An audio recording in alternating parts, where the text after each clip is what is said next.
Hey there, Sharon Horne-Ellstrom here, sneaking a sip of coffee. Today we are hopping into the SOAP framework. We're using the SOAP framework to examine and apply it to our, maybe not our biggest communication challenge, but I picked a communication challenge out of my brainstormed list. And actually, I didn't pick one out of my brainstormed list. I definitely need more coffee.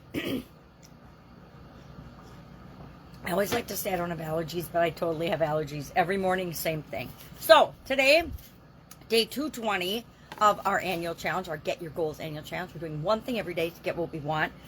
We're talking about the SOAP framework, and we're applying it to the communication area and aspect of our life. We're focusing on communication this month as one of the main areas of a life framework that I use to set my goals and objectives in different areas and aspects of my life. Why? Because otherwise, you can go years and totally miss very important areas of your life. I'm a huge warning when it comes to that. For about a decade or more, I ignored my physical well-being and put everything and everybody else first, only to have a sudden cardiac arrest and be very lucky to be here talking to you today.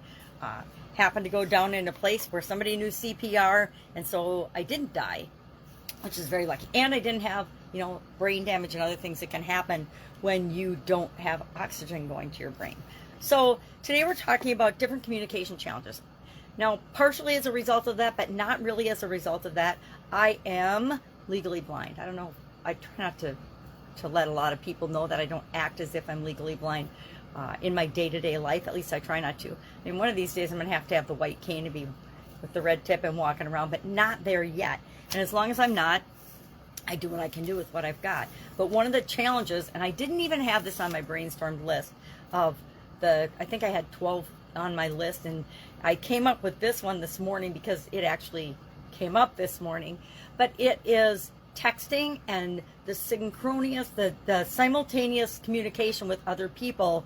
The immediate forms of communication now are a challenge for me because texting, we text on our cell phones, which are way too tiny for me to see. So I often guess, and I think I know where the letters are, and they're not always correct. I mean, mostly I send those cryptic messages to my children and to my sisters and people that know me really well, because I don't want to be embarrassed by typos and misinformation and miscommunication that happens through text messaging anyway, but even more so if you know you're making mistakes. So my challenge, the communication challenge I'm going to address through the SOAP framework, is that immediate synchronous or different ways of doing that so that I don't have those misinformations, especially when it comes to more professional and business type settings.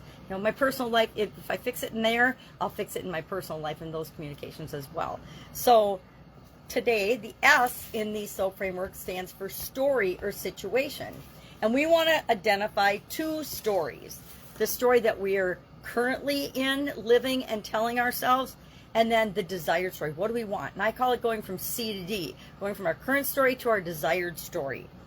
Because our goals are all about moving us from where we are right now to where we want to be. And the rest of the SOAP framework, the O, the A, and the P, help us fill that in. But first, we have to know where we are in order to know where we want to be, or we have to know where we want to be, then be honest with ourselves about where we are. And I like to use a tool called the timeline technique, or the timeline tool. And I just think about myself with respect to the past and my ability to communicate via text and one-on-one messaging. My current situation, which I described a little bit, it's like fraught with errors and misinformation and typos, which I've always been embarrassed about. When I was younger, I couldn't spell very well. Well, thank goodness now they've got spell check and everything, so you can check things and have the spelling corrected for you. So that's one thing technologically that's helped me a lot. But it embarrasses me when I spell things wrong or I have typos or make a mistake. I don't get super embarrassed. It takes a lot to really embarrass me, but I don't want to be putting information and communications out there that are not what I intend. So that's part of my current situation. My desired situation is I want to be able to communicate through current technology quickly and easily, and without making typos, without making mistakes, without providing misinformation. So the timeline is past, present, future in terms of our current situation to desired situation.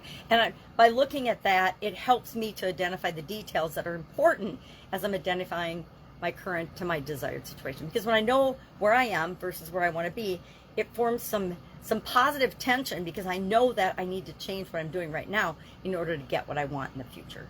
And sometimes the future can be as soon as tomorrow.